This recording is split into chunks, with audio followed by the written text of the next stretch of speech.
right. Good afternoon, everyone. Welcome to the December 12th meeting of the Comox Valley Regional District Board. And I want to begin by acknowledging that we are doing our business today on the traditional unceded territories of the Comox First Nation, the traditional keepers of this land.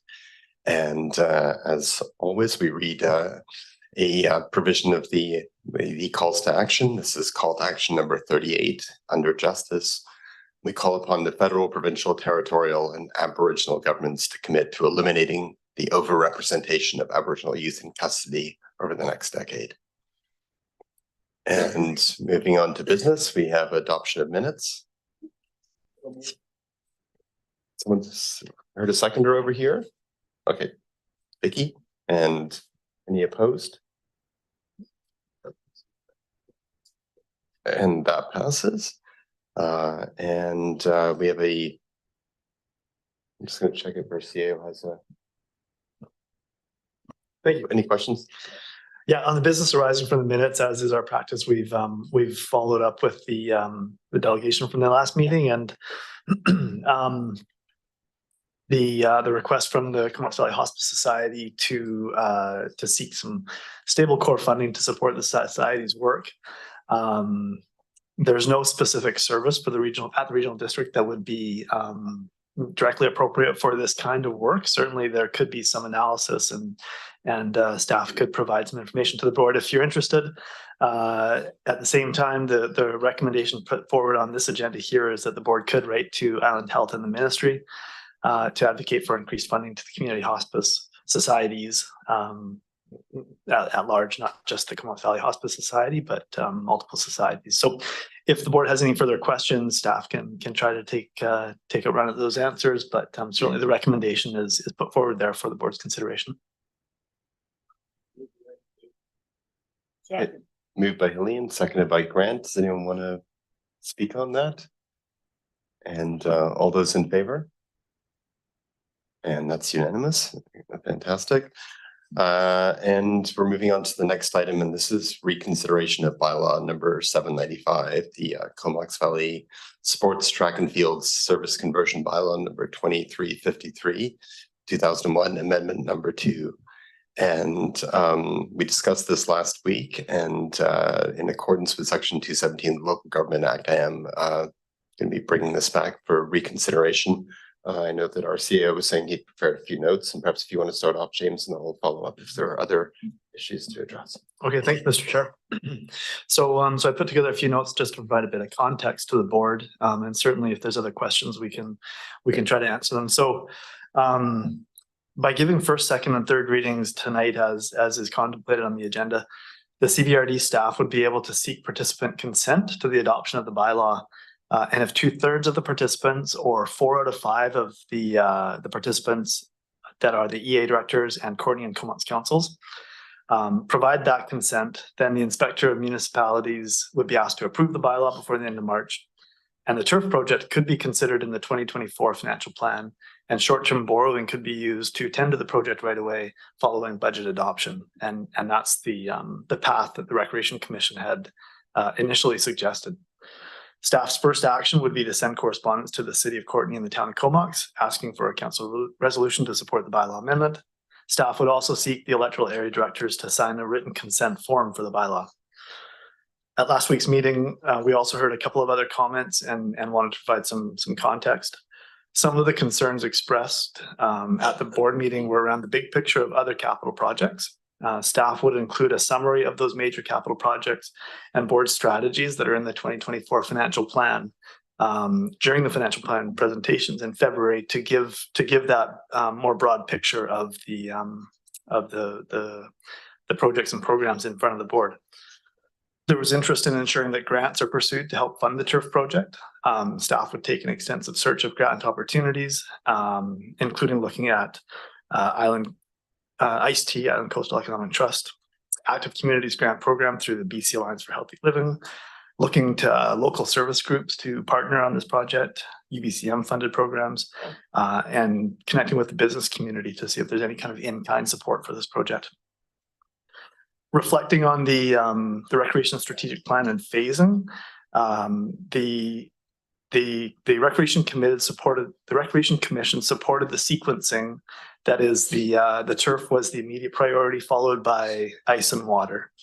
And so beginning the work on the turf and then moving into possibly additional ice and an increase to pool space allows for a modest tax increase at the outset for the turf project, and then augmenting that increase as additional projects are considered.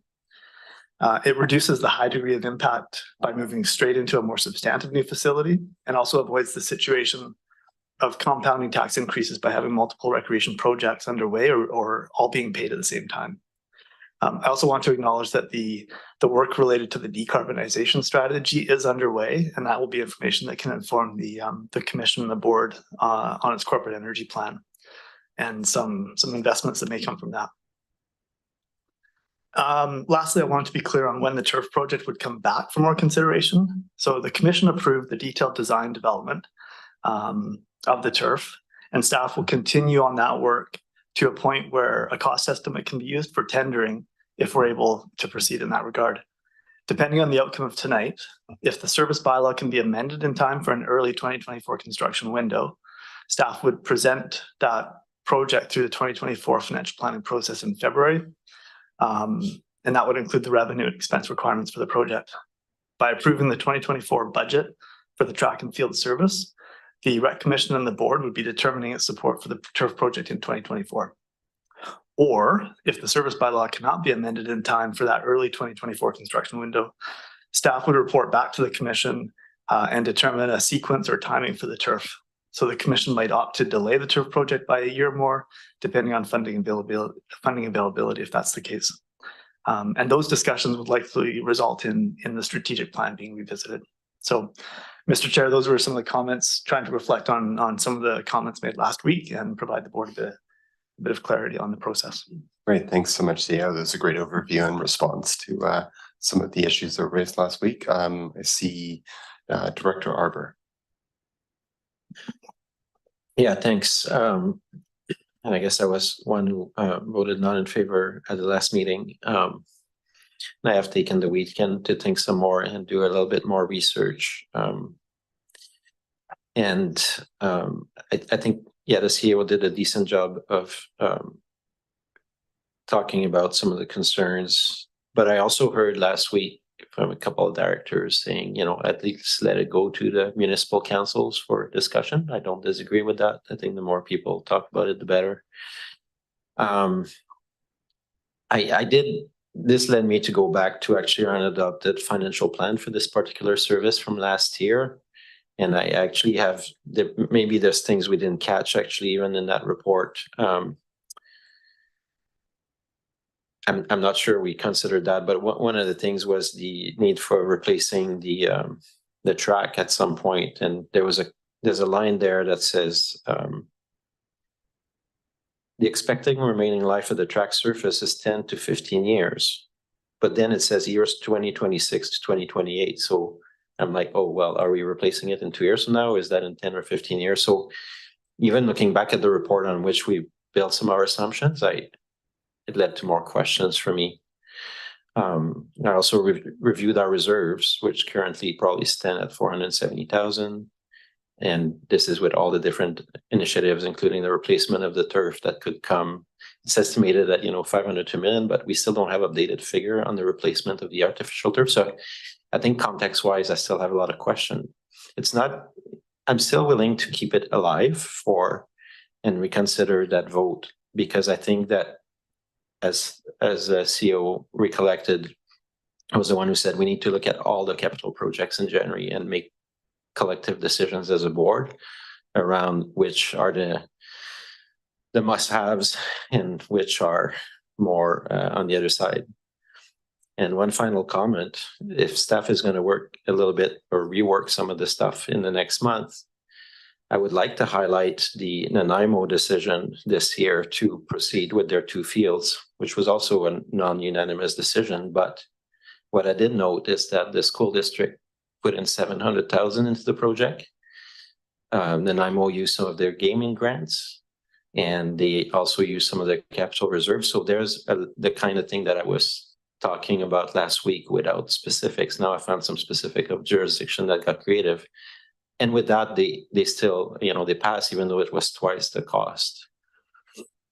And that was Nanaimo, by the way, that was not RDN. So as people go back to their respective councils, I think if they can have productive discussions of how we can make this thing work. So I'm willing to change my vote today. Thanks. Okay. Thanks, Director Arbor, and Director Grant. Yeah, thank you. So, I haven't really changed my position too much from last time. I'm very concerned about the escalating costs of things and the amount of projects that we have in line. And when you put that in time with probably the worst time that you could be putting big increases onto taxpayers. I mean, in my other line of work, I see people coming in quite regularly and they just can't afford their new mortgages, let alone moving ahead with anything else. And so really, I like the field. I think it's a really good plan. I think the whole plan was actually pretty good. It's just, I think we really need to know where we're heading with our taxes before we can start saying yes to some of these things. And so, I like the idea of having the new service or the new track service conversion, but I'm just feeling really uneasy about how much tax we're going to be adding on to the bill. And then you got to add the town's portion onto that on top of what we're doing to people. And it starts to get onerous really fast. Okay, thanks, Director Grant, and I see Director Brown. Thank you. Yeah, I just want to say again, I know we're not part of this service, but this is a full board decision. And I really do appreciate all the work that has gone into the planning for rec facilities in the Valley. And I wish we had been invited to join the service prior to strategic planning so that we could have fully, I know we were at the table, but we're not being part of the service. It's just a different conversation. I still struggle with the costs and the environmental bit. I don't think this project meets our inclusion and equity goals. I think there are a relatively few number of athletes who need the extended season. And as Director Arbor just pointed out, Nanaimo has many fields. And I know when my boys were BMXing, we traveled all over the island to go to tracks and tournaments, and that's just part of competitive sports. I also don't think a second artificial turf meets our environment protection goals. So for me, the cost benefit analysis just doesn't work. The expenditure doesn't benefit enough residents to justify such a large increase to taxpayers. And I really appreciated the conversation and request to review all of the capital projects early in the new year so we can see where we're at and where these costs are going to follow out and do some maybe reprioritizing or timing so that the increases aren't so dramatic right now. Yeah, that's all. Thanks, Director Brown, and I'll call on Director Greed. Thank you, Mr. Chair. I as well have some serious concerns over the difference between what are essential services and what are, great, nice to haves. I do think we're entering into uncharted waters on the financial scene right now. Nobody has a crystal ball, as I said before, but it looks pretty ominous to me. The fact that this field will eventually go ahead should not be lost because we just allocated $800,000 towards it. We have 5 years to spend it. But I'm not changing my position on this. I do think we need to get a better handle on where we're going. And as you say, I mean, you just have to go to the grocery store to realize how much costs are escalating out there. People are remortgaging at extremely high rates. Yeah, not a good time. Thank you. All right, thanks, Director Grieve. And so if anyone cares to move the recommendation at this point. Okay, moved by McCollum, second by Hillian. So that's your first and second reading. And all those in favor?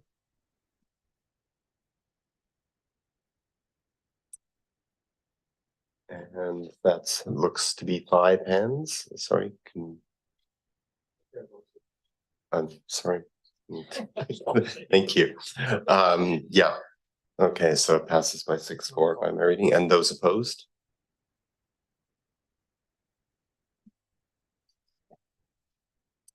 Okay. All right, so first and second reading passes, and Director Grieve. Can I speak to this, or you guys should move third first? No. Third. Thank you. Go ahead, Director Grieve. Just a question through to staff. Will this be coming back to the electrical area services in January then?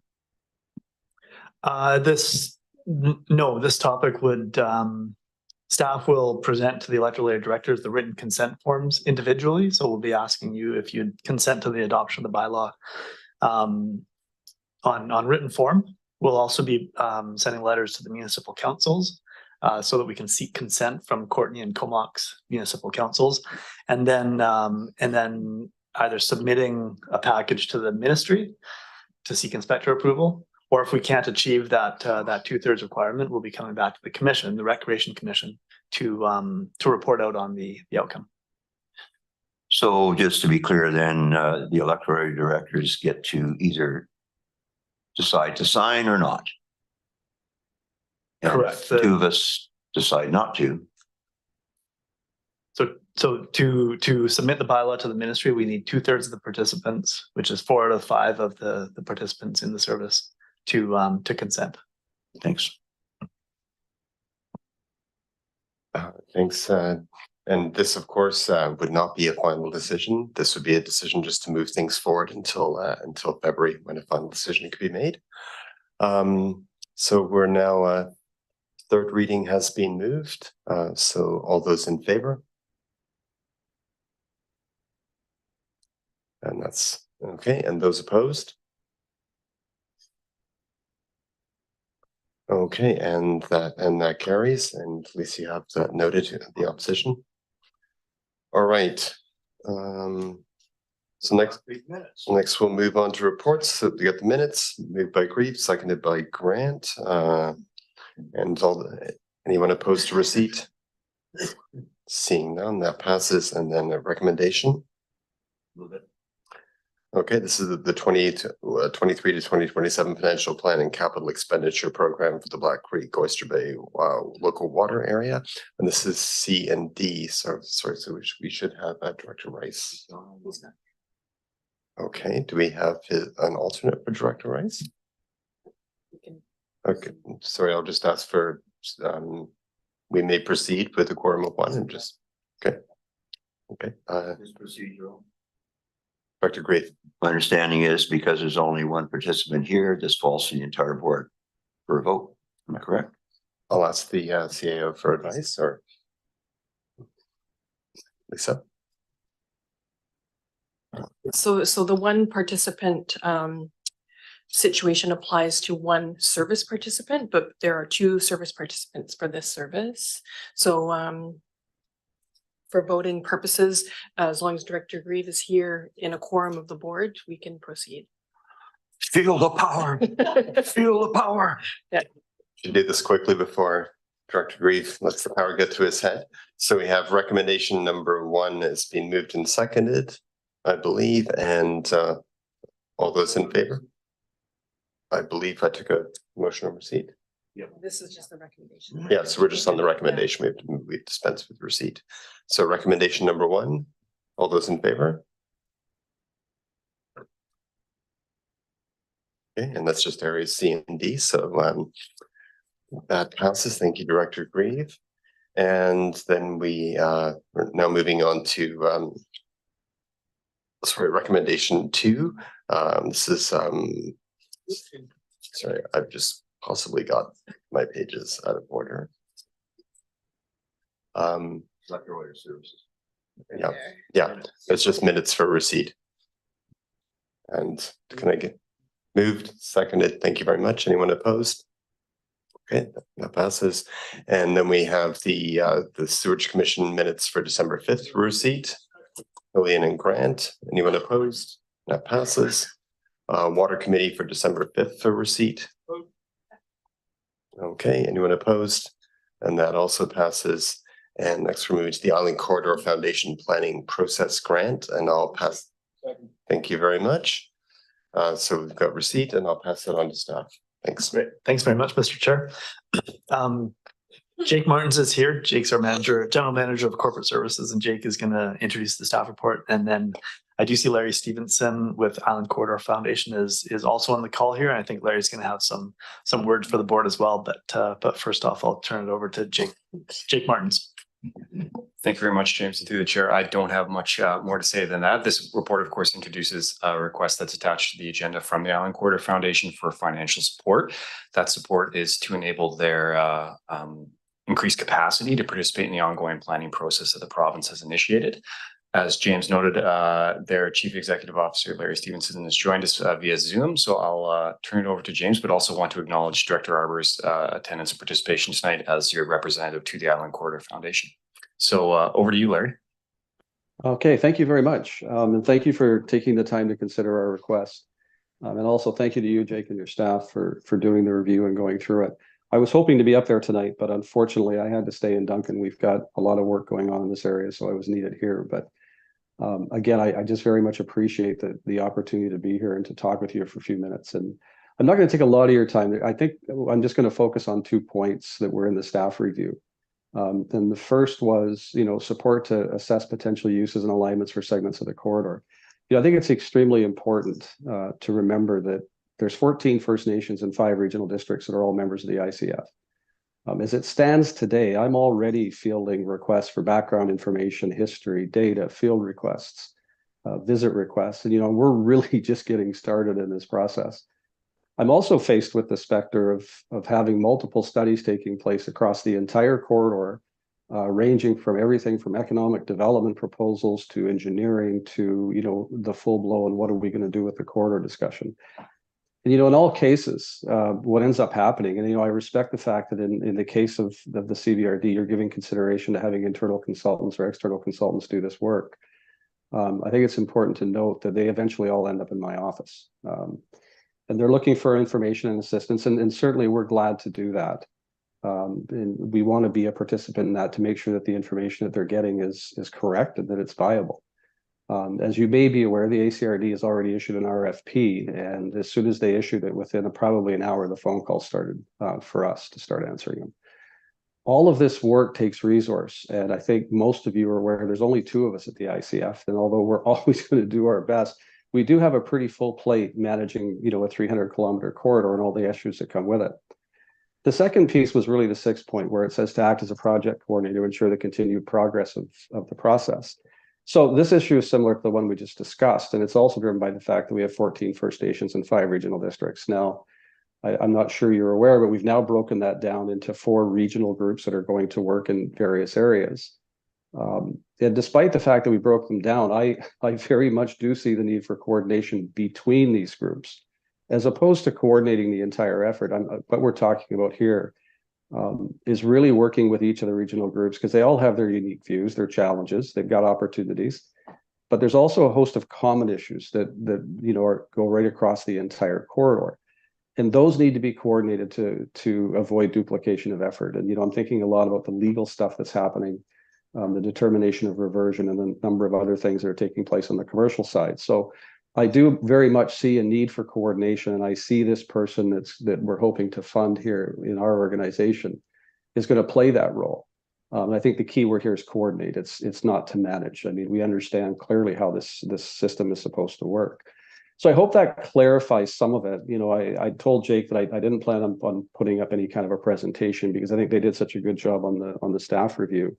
But certainly, I'd be happy to answer any questions that anybody may have. I don't see any questions, but it's going to, I see Director Hardy, and after that, I was going to invite Director Arbor to see if any comments he wanted to add. But You want no, that's great.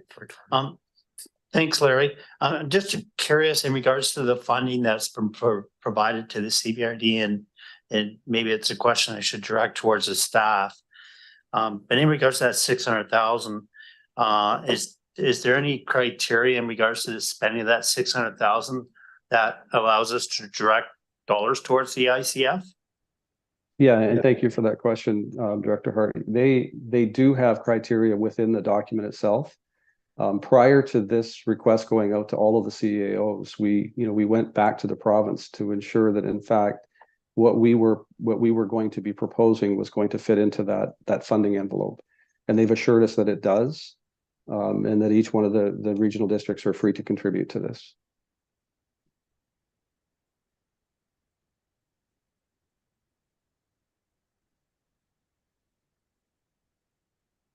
Sorry, quick follow-up. So I'm just again confused in regards to the various regional districts and First Nation communities were provided dollars towards working on the ICF.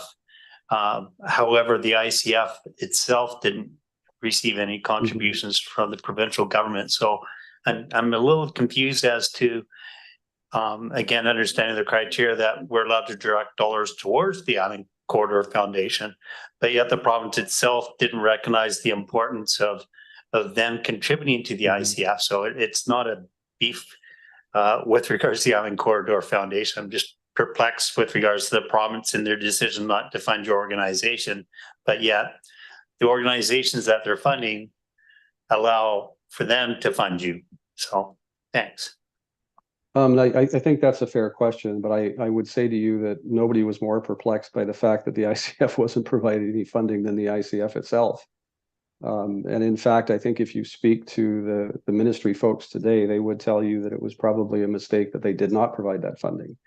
Because ultimately, again, no matter what happens here, when the work starts on the corridor, and whatever kind of work we're talking about, whether it's economic development work, whether it's engineering work, whether it's looking at safety issues, the one place that has to come back to is to the ICF, as the owners of the land and the people that are, they're managing the land.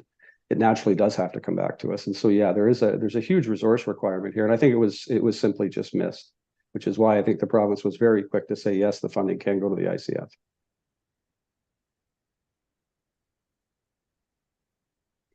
Sorry, I'll ask one more question, then I'll shut up. So you're asking for a contribution from the CBRD for 25,000 this year, and then I guess we'll revisit this situation again next year at this time. Is that right? Or are we looking at like I saw that the briefing note had suggested $125,000 for this year, but recognizing that there's probably going to be a heck of a lot more work over the next 2 or 3 years. Can we anticipate another such letter this time next year then in regards to providing further support if need be? That's a great question, but I would suggest to you that probably not. And the reason I say that, of course, is that because the spending requirement under all of those agreements has to have it all completed by next year, by the end of next year. So, if we're still at this at the end of next year, I think there's another discussion that needs to be had with the province. It's hard, I think, today to say that, yeah, we'll be finished, or that, no, we're not going to be finished and there's going to be more of a requirement. I mean, I know that doesn't answer your question, but at the same time, I think it's probably the best answer I can give at this time. Okay, thanks very much, Larry. And I'll go to Director Elliott. Thanks, Chair. Larry, thanks very much for the ICF's engagement with the City of Courtenay on joint projects. I look forward to the day when we can get something sorted out with the railway station for sure. But you'll be aware that we have different interests in the community and different visions for the ICF corridor. And I just want to assure that you and the ICF board are open to whatever eventuality comes out of this planning process that we're all embarking on. Yes, no, absolutely. I mean, very clearly, when the government made the decision they made in March, the idea is that we're going to come to some type of a joint vision or a collective vision as to what this corridor is going to be. And, the ICF, if you've been in those meetings, we're essentially playing the role of, we're going to give you the information you need. We're going to provide you with what you need to make an informed decision. Whatever that decision is going to be determined by our membership. If they come along and say it's going to be a trail, well, it's going to be a trail. If they come along and say it's going to be a railway, it's going to be a railway. It's, you know, it really, the ICF isn't taking this is what it has to be position. I mean, we are at our last AGM, you know, our board voted for the reversion piece of this. And I think that changed the entire direction of the conversation. But it's a conversation that's very much alive, because when you talk to the various regions, they all have different views. You know, the First Nations all have very different views, and we've got some that are extremely strong supporters of rail. We've got some that say, you know what, I don't want anything to do with it. And by the way, if you can show me where there's a benefit, I might want to have something to do with it. But that's the work that has to be done now, and that's the work that's underway today. So yeah, I mean, certainly the ICF is going to be open. It has to be open to whatever its membership wants. Thanks. I appreciate that context. Great, thanks very much. And Director Morin. Great, thank you, Chair, and thank you, Larry, for coming to the meeting virtually. So there's obviously 4 more other regional districts you've put this request out to, and I'm curious as to whether you've had any response from the others. Because obviously if they don't all agree, then you've got a smaller pot of money to work with, and then there may be some concerns around, you know, 2 regional districts paying and 3 not, or something like that. So I'm wondering if you can speak to that at all. Thank you. Yeah, so we have spoken to all of the regional districts, with the exception of the RDN. And I'll explain that in a minute, but the ACRD has already passed a resolution to provide funding to the ICF. The CRD is taking a much different approach than the other regional districts. They're not coming back to their board for discussion regarding how to use their money. They've put it in the hands of staff, and what's happening right now is we're in the process of just completing a memorandum of understanding, and they will be providing funding. Tomorrow, this will go in front of the other CDRD, Cowichan Valley, and my understanding is staff is going to approve it, or that they're putting forward their approval of it. So it'll go to their board, and I expect that's going to go through. Now, when it comes to the RDN, they've been rather quiet. You know, I've tried to follow up through the RDN as to how this is going and how they're going to handle it, and as of yet, we've had no response. So I think it's safe to say that, you know, when we look at all the regional districts, I think we're going to have 3 and 4 with you. RDN, I really don't know where they're going, but it's a conversation that we're going to have with them very soon. Great, thank you. All right, and Director Arbour, can I invite you to make any comments at this point? I for this time, for once, I don't really. I think that both Larry and Jake did a good job of presenting the report. So no, I have no further to add. Nothing further. All right, thanks very much. So I believe we have the recommendation on the floor. Oh, sorry, we're currently on receipt, so we'll just dispense with that. Anyone opposed to receipt? Seeing none. Someone care to move the recommendation? Second. Moved by Grieve, second by Grant. All those in favor? Okay, and that's unanimous. All right, thanks very much, Larry. Appreciate your time this evening. Thank you very much, and have a good evening. You too. Bye now. Okay, so we're just going to move on to the next item, which is the Board Code of Conduct Policy Amendment. And this is coming back to us after a little bit of revision work by our lawyers.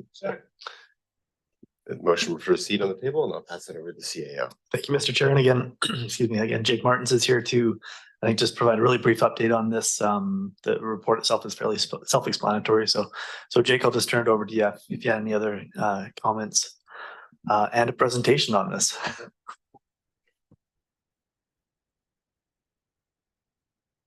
Thank you, Chair and James. Yeah, I've provided a couple slides here just in recognition of the gravity and the importance of this policy to the overall board governance and your conduct. So while admittedly it is not the only touch point you've had on this document, but I do want to take this opportunity to at least highlight some of the key aspects of this. And thank you, Lisa, for this.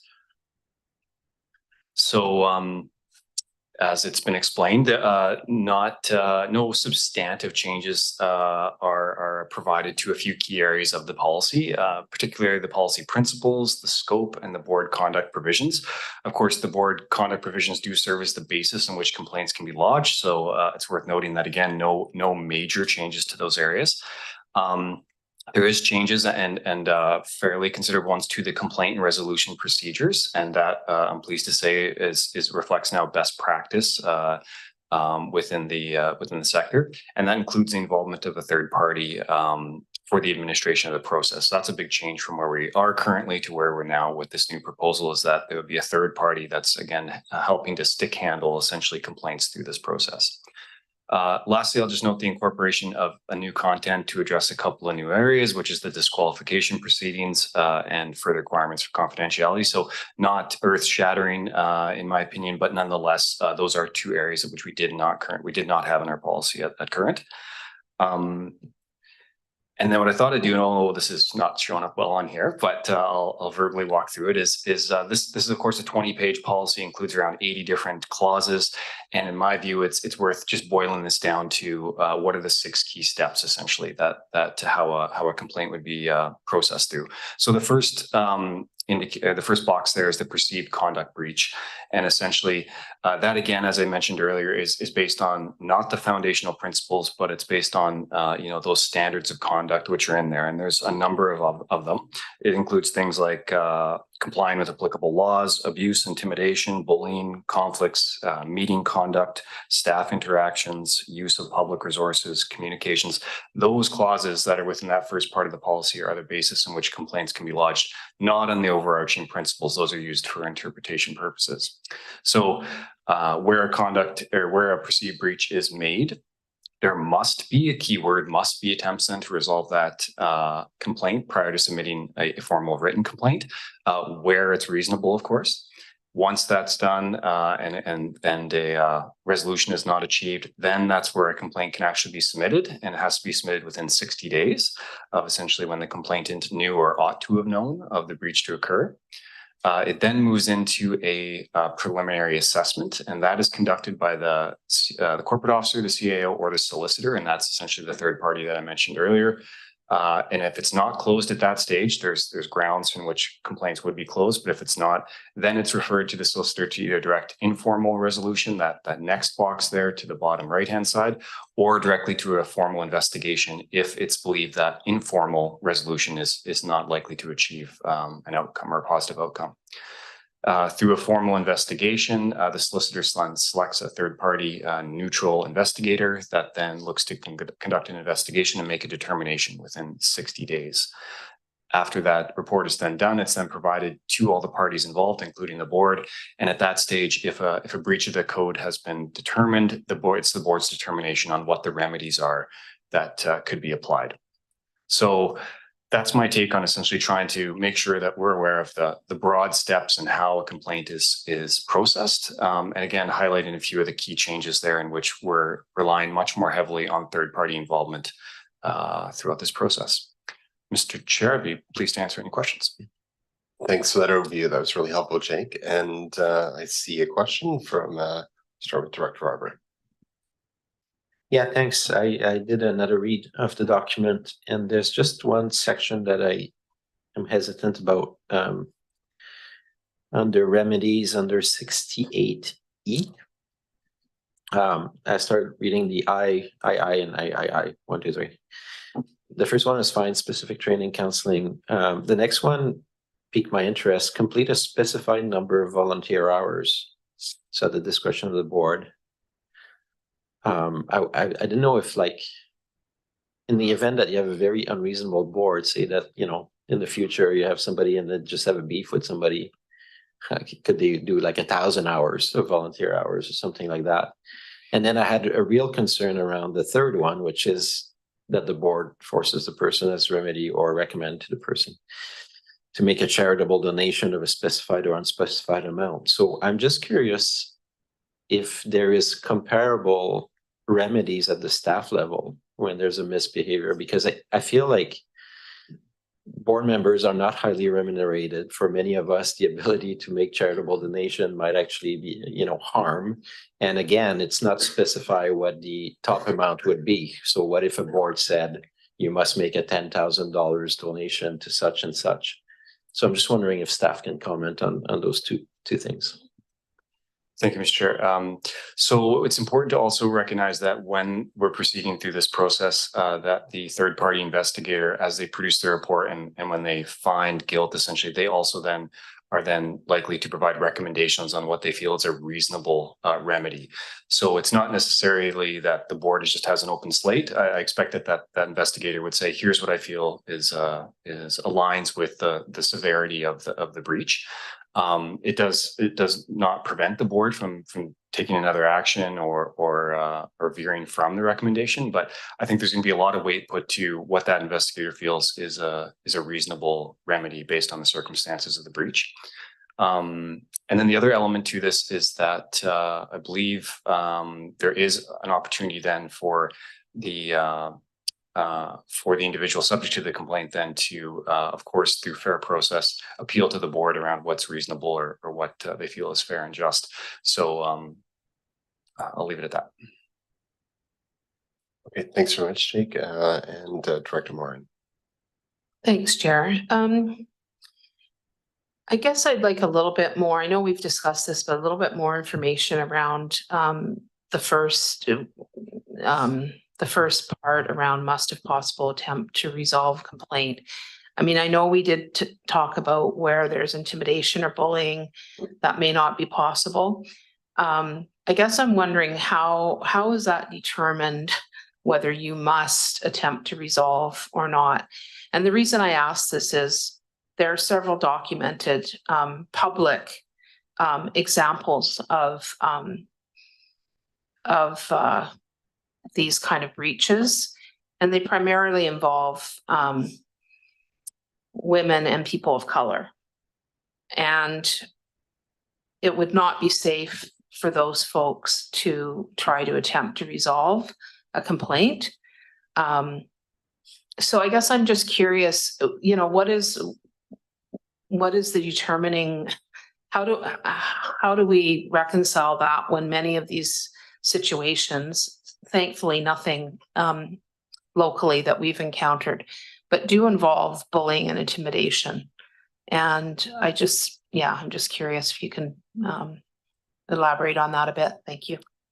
Yeah, thanks, Mr. Chair. The policy doesn't qualify, what's possible, what's not possible, but I think that is the important context of this, is that we all recognize that certain situations, and particularly when someone doesn't feel safe, I don't think an investigator or staff or anyone is going to try and force a conversation or otherwise when somebody's not perceived to feel safe in a situation and having those. So that's as much as I can tell you at this point, but certainly I think it would be my expectation that no one would be forced into that situation. And when a complaint is made, we'd be just looking for that context around, has that conversation occurred to try and resolve it at that initial stage? No, and for this reason. Mm-hmm. So is there another avenue for that person if they, again, this is not reflecting on our staff, but there are examples of where there is alignment between the person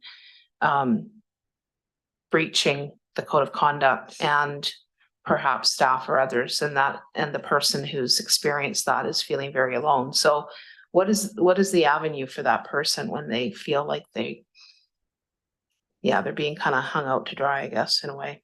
Yeah, I think the third party involvement is certainly, again, something to lean on, in which hopefully, again, there's an independent, neutral person that is not in any way persuaded or siding with any of the complainant or otherwise. So I would look to take confidence in that fact, and again, that I don't think anyone would deem it reasonable to try and force a conversation when somebody doesn't feel safe or otherwise, something of that nature. Okay, thank you. I would just add to that the policy itself, the fact that the policy is there and the language is there, it provides then the members the documented evidence or the document to be able to use and work with and maybe not feel so alone as you described there. So this policy itself gives that strength. And Director Grieve. Thank you, Mr. Chair. My comment is more on a technical housekeeping nature. If you go to Appendix A, page 7, it says board members shall not use resources provided to them by the city, including but not limited to. And I know that a lot of this stuff is boilerplate stuff, and it just lifted off a page. But maybe it should say something about local government or of an appropriate generic term rather than the city. Yeah, I don't think we had the intention of trying to restrict your use of the city's resources, but they probably support us in that too. But thank you for that. As a representative of the city, I'm happy to restrict their use of those resources. But so I'm assuming that that when we vote upon it, the changes in that correction is included. Yeah, if we could specify that in the resolution, that would be great. Okay, great, thanks. And Director Hilliard. Thanks, Chair. I just wanted to comment on the concern raised by Director Arbor regarding Section 68E, the remedies. I think it's significant that most of the remedies that are mentioned in this entire section are things that the board has the ability to impose on the member, with the perhaps exception of requesting a letter of apology. The items in Section E are things that the respondent board member has to take a fair amount of initiative to actually do in response. And my guess is that someone is not necessarily going to do those unless there's a degree of voluntariness involved. So I don't know that that it needs to be specified in the wording, but you know, my experience with dealing with wrongdoing in a number of different roles is that oftentimes when people are confronted, they do in fact realize that they've done something wrong, and they offer to do certain things to make amends, or perhaps things are suggested, would you be willing to do such and such? And I can see these doing some volunteer work, making a charitable donation, attending some counseling as something that could arise in those types of circumstances. These are difficult things to impose if there isn't that degree of acceptance that one's in the wrong and needs to do something to make amends. And you know, if that's the case, then we're into a whole different ballgame. So I think that that gives it a little bit of context. And in general, I think it's a pretty reasonable set of expectations. Thanks. And Director Arbor. Yeah, those were helpful comments, Dr. Elliott. That perspective is appreciated. My only remaining question is whether we have comparable remedies for at the staff level. I always worry that there's 2 bars for elected official and staff. So I don't know if staff can comment if those types of remedies would be deemed appropriate or noted in policies regarding staff. Yeah, I think the there's an important distinction there that in the staff context, it's an employment relationship with the employer. And so there's certainly code of conduct and expectations with respect to being employees. And there's a different set of remedies that are available when you're talking about performance development, performance management. And so that's not captured in this board code of conduct policy, because it's an important distinction between the role of employees as employees of the corporation. And so there are remedies available that are just different than what's listed in 68 here, because of that employment relationship, all the way up to termination if required. You want a follow up, Director Arbor? Oh, sorry. I guess you could see in my eyes, I'm getting philosophical. It's just I was reviewing a resolution because we're looking at microplastics, but then I look at other UBCM resolution that look at elected officials and joining pension fund or not. Like we're, in a way, we're not employees, but we are remunerated. Our bosses are the residents of where we belong. But at the same time, we're putting ourselves at, you know, we're extending, basically saying that the board is essentially our boss by having a board and code of conduct policy. You know, we're not putting it back to the residents, we're putting it back to peers. So I was just reflecting, that's why you saw my eyes kind of go, there was a deeper conversation about the difference. I personally tried to act like I'm a staff of the regional district in the sense that I work for this organization, but I realized that there's not somebody right there other than the elected, than the residents. But anyways, it's more philosophical, and I'll keep processing over the coming months. Good. Sounds good. Thanks. And Director Hillian. Thanks, Chair. Two thoughts. One, I do know of situations where there have been employee disputes, not necessarily in this organization, but where remedies such as apologies and counseling and things like that have in fact been agreed upon. But beyond that, I think what we're dealing with here is as the legal consultant who set this up for us and briefed us on it tried to outline. This isn't an attempt to either stifle debate or restrict people from being who they are. It's really an attempt to deal with fairly egregious matters of incivility that have occurred in certain situations. I've also had the misfortune of witnessing some of those, and where there wasn't any significant remedies through a decent code of conduct. So, the hope with something like this is that you actually never have to use it. But if you do, it's there with a variety of possibilities to work through.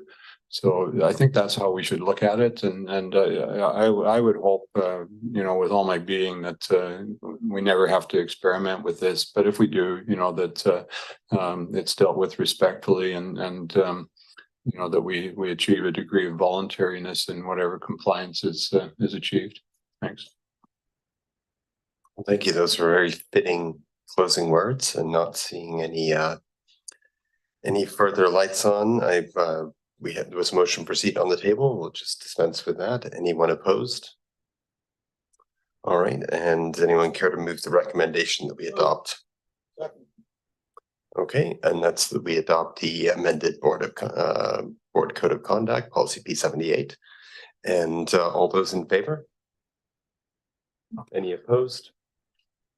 And that is unanimous. And next we'll move on to the strategic initiatives update. Sorry, Mr. Chair, just to be clear, the motion was certainly to approve in principle, but refer the policy to the CSWM board for review and feedback. Oh, okay. My apologies for not also reading that subsequent piece. Yeah. One more step in there. Thank you. Yeah, so please. Okay, strategic initiatives update. So thank you, Mr. Chair. Lisa, do you mind bringing up that item and just we can Second. Great. So this very, very, very short staff report introduces the 35 different initiatives that the board identified through its strategic planning session in June of this year. The initiatives are broken out by the core services.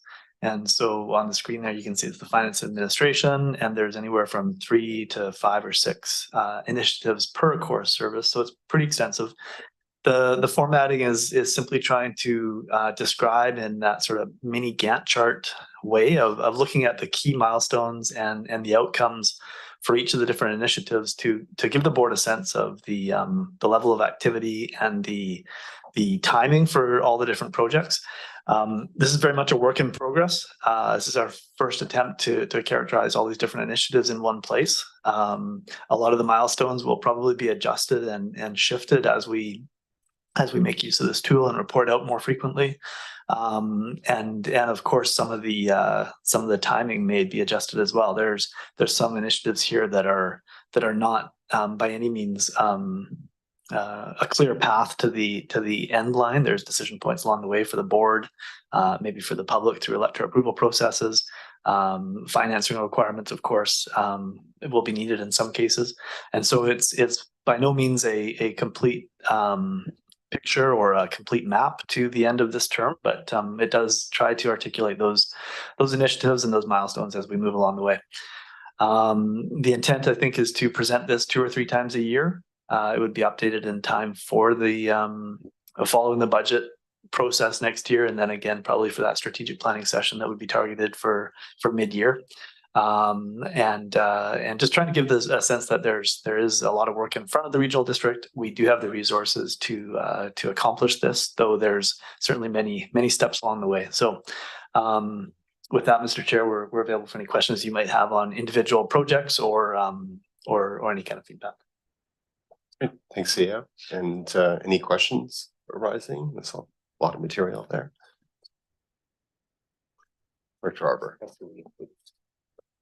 Yeah, I feel that when nobody speaks, but I just want to say I actually really like this, and I think I'm not the only one. So I think that's a really great format. I'm not yet decided if I'll print it and put it on my fridge, but debating it. Thanks. Thank you for that. I hope you have an extra large size fridge to take it on. And Director Brown. Thank you. I just have a couple of questions, just being new.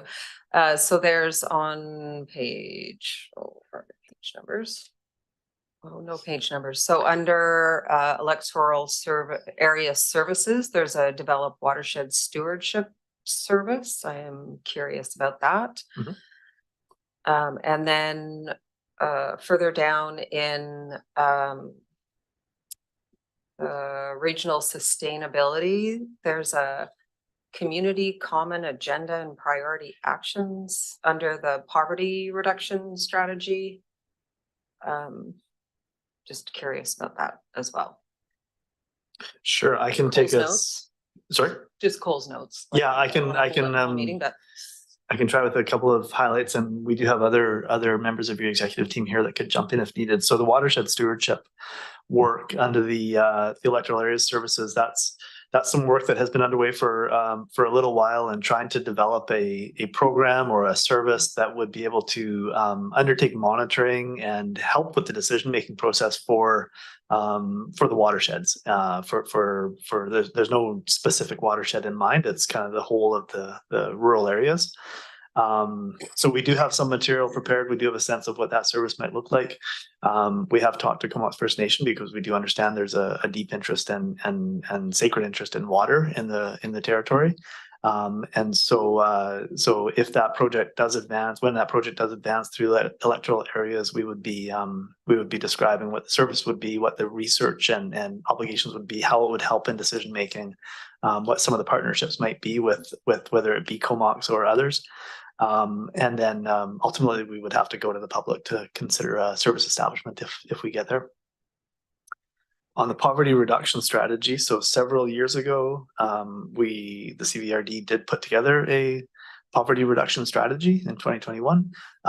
There are a number of different actions and initiatives within that document in terms of reducing poverty. And some of them are within the context of what the regional district can do, others are not. So some of those actions, I think, are named in the milestones here in terms of areas we would like to proceed with and actions we'd like to undertake. If you need more information, I would ask Alana to come to the table if there's something more specific there. no, that's great. I did participate in the poverty reduction strategy, so I'll just go back to that document. Thanks. Okay. Great, thanks, Director Brown and Director Carr. Just like to let Director Arbor know that this is already on my fridge. I'm a big fan of Gantt charts, so this excites me quite a bit. Just questions for staff. Is there like a periodic time that we're going to be reviewing this? Like, are you thinking each quarter we have a look at this as a board? And if so, what's the plan to indicate changes? Like if a project gets moved forward or back or gets updated, what's the plan for kind of updates? Thank you. At this stage, I'd like to take it to the board probably 3 times a year. I don't want to come so often that we're overly inundating you with it, and it does take time for staff to update this and present it. So I'm imagining 3 times a year. Like I said, the adoption of the budget is a really key piece to see the evolution of these projects, and then heading into the strategic planning is, I think, another good time to present this. Probably ideally, this is presented more in the mid-fall as opposed to the end of the year. So I'm thinking those are the timing. And as for illustrating change, yeah, I fully expect that these milestones, some of the language will change, and some of the projected quarters of action, or the points where we're taking action, will change too. Either because we've faced delays, we've faced unexpected roadblocks along the way, or decision points affect change. So how that'll be illustrated isn't entirely determined yet, but we don't want to lose sight of, this is the image we gave you today. In 3 or 4 months' time, we want you to know that based on today, there's an evolution to these projects, and so that you can see that change, and I think that provides some accountability to the work that we're doing. Yeah, I just want to echo some of the comments here. I think this is an extremely useful tool, and seeing it back a couple of times a year at this table would be really helpful, and it's very, very visually simple. And I'm glad to hear it brightens up Director Kerr's kitchen in the morning when he gets up for his coffee. So there's no motion here. It's just for receipt. So any opposed to receipt? And seeing none. And next we'll move to the North Island 911, the new shareholders agreement, and I'll pass that over to staff. Can I take a motion for receipt? Thanks, Director Grant. Seconded by Hillian. Other people should get in on the action. It's largely these two. Thanks, Mr. Chair. Again, Jake Martins will be able to introduce the staff report here around the shareholders agreement for the North Island 911. So Jake, over to you. Thank you very much, Mr. Chair and James. I'll also joined here by Brian Pearson, who's our Senior Manager of Information Systems and GIS, and also serves as the Deputy Secretary for the North Island 911 Corporation. So this report, as noted, concerns a request from the Board of Directors of North Island 911 for approval of a new shareholders agreement. The CBRD is one of 6 regional districts that collectively owns the corporation, and that corporation, of course, serves a fundamental role in providing the emergency response dispatch system for fire, police, and ambulance across the entire North Island. The shareholders agreement serves as the contract between the parties as to how the key aspects of the corporation are handled. And in this case, certainly the agreement was due for review based on its last iteration. And it includes 2 kind of primary changes, which I want to draw to the board's attention. The first is the updating of the cost apportionment model, in which we've traditionally gone with a full assessed value basis for how costs are apportioned between the various regional districts. We're now moving to a 50% population and 50% assessed values for this, which was unanimously endorsed by the Board of Directors after considerable review over a number of years. The board did undertake a review of approximately 10 different options with a mix of different approaches, and landed on this one after, like I said, substantial debate and consideration. The second change is the incorporation of a revised share capital allotment between the regional districts. Traditionally, the corporation has had 21 shares, and those were distributed amongst the 6 regional districts.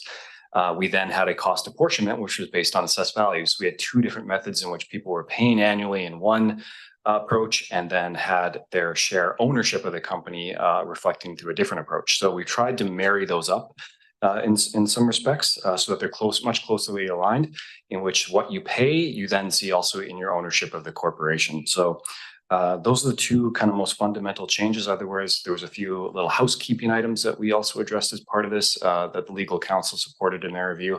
But by and large, it reflects largely what was there in the past version of this. Brian and myself are available for any questions, and we're pleased to advise that this has been rolling through the various other regional districts, and so far I think we've received 2 of them have already endorsed it, so we're next up on the schedule. So with that, Mr. Chair, I'm pleased to answer any questions. Thanks, Jake. And I see a question from Director Arbor. Yeah, thanks. That's really good to see. In 2018, I think this was a topic, and so I want to thank Dr. Swift at the time, alternate Dr. Swift, and Dr. Grant now for their representation on that board. I did not see an outcome where it was going to be a unanimous decision, so that's really good to see. I do have a question either to staff or to Dr. Grant. There's also bigger conversations around the financing of 911 in general in the province. So is there any updates on that around some of those other battles that are happening? I can just provide a little bit, and maybe Brian, if you want to jump in as well. We are certainly aware of some broader conversations around emergency services for a variety of reasons. The board will certainly be familiar with a number of the challenges which are experienced through dispatch with BC Ambulance and otherwise in delays that were experienced. So I think there's a good hard look being taken, and that's what we've kind of heard. But as a dispatch agency, we're not leading that conversation or advocating per se. But certainly share your understanding that there may be some consideration by the province around how this service is handled. Brian? Through the chair, the considerations at the primary call answer level, in terms of North Island 911, we contract that primary call to ECOM, and ECOM's now, I think, up to about 95% of the province for the initial call answer. But fire dispatch, which is essentially what North Island 911 handles a majority of, that piece is probably always going to stay at a regional or sub-regional level, or in the case of the Lower Mainland, sometimes municipal by municipal level. So I don't think that the model is affecting that. It's looking at that ecom piece, which for us in the last number of years has been a struggle to get, a representative budget out of them every year. So I think there is some value to the province looking at it. But again, this could be a discussion that's going on for a while. So we don't know yet. Any additional comments? All right, then we got a motion for receipt on the table. So any opposed to receipt? And does anyone care to move the recommendation? Moved by Grant, seconded by McCollum, and the recommendation is that the new North Island 911 Corporation Shareholders Agreement attached to the staff report dated November 15, 2023 be approved. And all those in favor? Any opposed?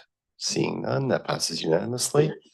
And next we'll move on to the Investment Agriculture Foundation's Food Systems Emergency Planning Project, and I'll take a motion for receipt. Okay. I'm going to give it to you anyway. So it's Brown followed by Kerr, and I'll pass it over to staff. Thank you, Mr. Chair. Alana Malali, General Manager of Planning and Development Services, is here to introduce this staff report and request to support the grant application from Lush Valley Food Action Society. Alana, over to you. Thanks very much, James. Through Mr. Chair to the directors. This report recommends that you authorize staff to enter into a contract with Lush Valley in order to make an application to Investment Agriculture Foundation's Food Security Emergency Planning and Preparedness Fund. Unfortunately, Lush representatives were not able to join us tonight, but they did give me a few cheat notes to kind of summarize their project and their ideas going forward. Before I do that, however, just a little bit about the program. This is an opportunity to receive grant funding for up to 100% of a project to a value of up to $250,000. The project is intended to map food storage, food production capacity, and transportation routes and single points of failure on Vancouver Island, focusing specifically on lands and communities north of Highway 4. The geographic center for the project, of course, will be Comox Valley, but mapping and data collection will occur along the way into the north of the island. This is, as you know, we don't yet have a final agricultural plan completed through the work that's been ongoing by a number of our community members and a consultant for a couple of years now. However, this access of food storage and emergency food reserves and access has been identified through the engagement work that we've done on that agricultural planning process as a significant area of interest to the community. From Lush's perspective, they've noted that this project was seeded, the ideas were seeded during the early days of the pandemic in 2020. And the Food Policy Council, I understand, established a committee to look at the issue of food security in emergency situations. Subsequent weather events, of course, in 21 and 22 further affirmed the risks and needs to food flow in and out of the Comox Valley. So the key question that Lush will be considering when they embark on this project is, if there is an emergency that damages ports and road infrastructure that essentially blocks food flow to Vancouver Island, what capacity does the Comox Valley have to feed our communities, and for what duration? As I noted, the geography will be centered in the Comox Valley, but mapping and data collection will be undertaken north of Highway 4 into the northern communities. Lush's goal is to provide all of the collected data and mapping to First Nations and local governments along these routes in order to support policy development and plan implementation. And we are under a little bit of a time crunch, as we feels like we always are with grants. This grant application is due December 19th. So if you're in support tonight, Lush and some staff will giddy up, prepare that application, have it submitted, and hope for an IAF approval. Thank you. Great, thanks so much, Alana. And we got a couple of lights on, and I'll pass it first to Director Brown. Thank you. So I have been part of the Food Policy Council since the inception and clearly remember these early conversations in the pandemic. We were and continue to be in an extremely precarious place in terms of food supply on Vancouver Island. And part of that problem is storage of crops over the winter. And obviously being dependent on ferry services that are, well, we all know what the ferry service is like. So, so just wholeheartedly supporting this project and application. And I suspect that there will be further study needed afterwards to define priorities, etc. Great, thanks so much, Director Brown and Director Grieve. Thank you, Mr. Chair. Yes, this has been a big issue with Lush and the Food Policy Council for quite some time. And I know they were in discussion with our emergency planning on this as well. So I'm just wondering, how does this interface with our emergency planning?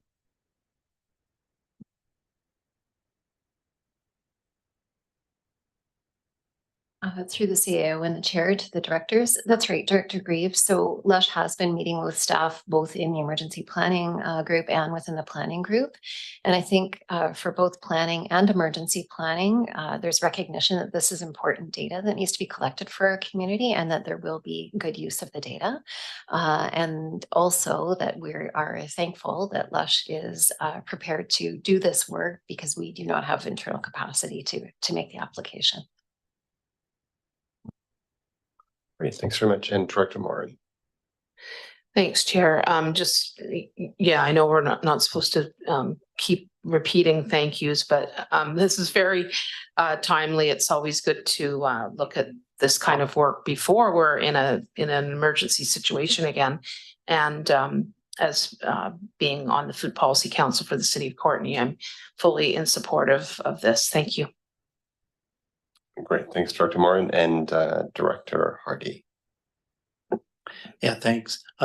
Understanding the importance of this project and this work, I'm just wondering in regards to processes, is there normally a request for proposals that gets submitted for this type of work, or is it just allocated to, you know, a group such as Lush Valley?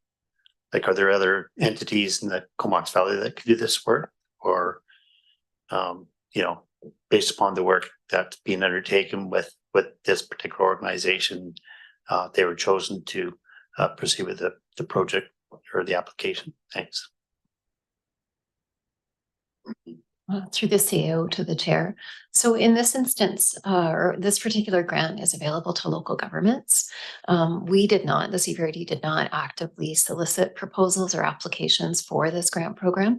Rather, Lush contacted the CVRD to advise of the project that they've been contemplating and scoping for a couple of years, and to see if the CVRD would apply on their behalf. So we did not solicit the application. And there certainly could be other organizations or groups that could undertake the work, but this is the group that's come forward. Okay. Great, thanks very much. And seeing no other questions, we are still on receipt. So any opposed to receipt? And that passes. And anyone care to move the recommendation? Move it.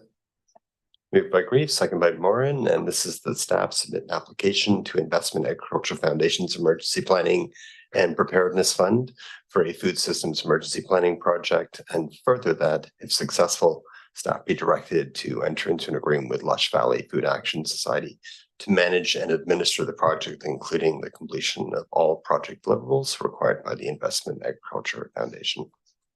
Great, and we'll move on now to resolutions and bylaw, and this will be for first. Oh, why don't we do that? Yeah, thank you. Sorry. So Vicky's already voting. All those in favor? Thank you very much. And anyone opposed? Great. Thanks very much. And now we'll move on to bylaws and resolutions. And we're going to start off with recommendation number 807, the Graham Lake Water Service Parcel Tax Review bylaw number 807. And okay, moved by Grant, second by Arbor. It's first and second reading. Anyone opposed? Oh, sorry, I see Director Grief. Yeah, I just hope that the board has had a chance to look at these enormous rates that are happening at the Graham Lake Water Service. And I know it's pretty astounding. I don't know if the director wants to speak to it, but I know all three of the electorate directors went to a public meeting at the Denman Hall on this, trying to find a way around it. But my understanding is that the one-size-fits-all water policy of the province doesn't make exception for smaller services, and it falls disproportionately among the few residents there that are on the service, but it's an absolutely essential service. So just when people start grumbling about water rates, maybe you can steer them in this direction, and they can thank their lucky stars. Thank you for those words, Director Grief, and I will indeed turn it over to Director Arbor as it is his area. Yeah, thanks. It's also a vote of the full board because this is the only service participant. So yeah, for Graham Lake, I want to thank staff for the work they did through the summer. We have managed to find some savings, identified savings in the project. I've also stayed in touch with a few of the people on Denman, and there's some new ideas as well to think about for the future, I think, that are emerging in the community. So I think we'll be going back to the community in the new year, and in the meantime, finding additional grants, I think, is really necessary. You saw me try a push at this board around the Rural Communities Fund, which came well short. But I will continue to try to identify any sources of funding that we can add to the project to reduce the really heavy burden. I think currently people are set to pay about down from over 4,000 to now over 3,000 a year for their water. So thanks for those comments, Dr. Grief. Thanks, Director Arbor. And so we can now vote on first and second reading. All those in favor? Any opposed? Okay, moved by Grieve, second by Grant. This is third reading. All those in favor? Any opposed? And that passes unanimously. We'll move now on to bylaw number 808, which is Water Tolls Bylaw 2023, number 100, amendment number 2, Graham Lake. Moved by Grant, seconded by Morin. So that's for first and second reading. All those in favor? Any opposed? Move third. Okay, move third, moved by Grant, seconded by Arbor. All those in favor? Okay, and next bylaw is number 809, being the Denman Island Water Regulation and Rates Bylaw 1997. Amendment number 8, moved by Grant.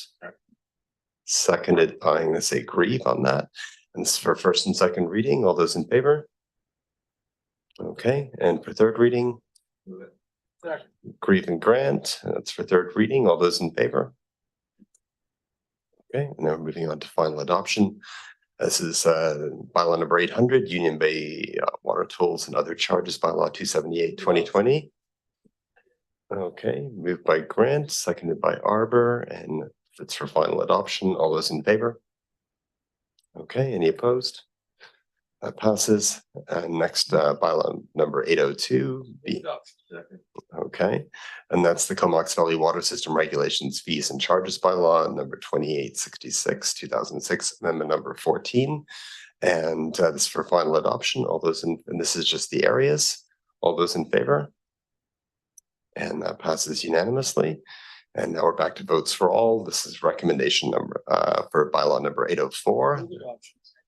Okay, and that's the Royston Water Service Regulation Fees and Charges bylaw 2010, amendment number 5 for final adoption. All those in favor? Okay, and bylaw number 806. Move it up. Second. Okay, and this is only areas C and D, so this will be just area C all by themselves. And this is the Black Creek Oyster Bay Water Service Regulation Fees and Charges bylaw number 2008, amendment number 12. All those in favor? Yeah, sorry, I was waiting for you, but that's great. It's like someone needs to vote on this. Okay, and that's all right. And I think at this point, we're moving back in camera. We'll move.